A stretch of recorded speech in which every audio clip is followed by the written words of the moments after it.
ఇంత పెద్ద ఎత్తున అప్పులు ఉన్నాయి, మన హామీలు నిలబెట్టుకోగలమా లేదా? గత అసెంబ్లీ సమావేశాల్లో వారు చెప్పిందేంటి? దానికి సంబంధించినటువంటి లెక్కలన్నీ కూడా అసెంబ్లీలో వారు మాట్లాడుతూ ప్రజెంటేషన్ ఇస్తూ అది నాకు చూస్తే భయం వేస్తుందని చెప్పినటువంటి మాట మాట్లాడారు. మనందరం కూడా చూసాం.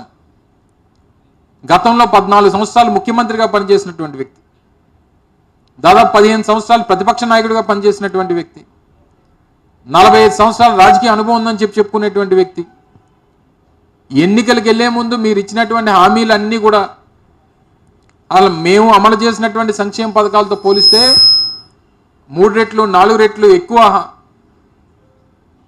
హామీలు ఇచ్చి అధికారంలోకి వచ్చి తీరా అధికారంలోకి వచ్చిన తర్వాత అసెంబ్లీలో ఏం చెప్తారు? నాకు బడ్జెట్ చూస్తే, నాకు ఫైనాన్సెస్ చూస్తే భయం వేస్తుందని చెప్పి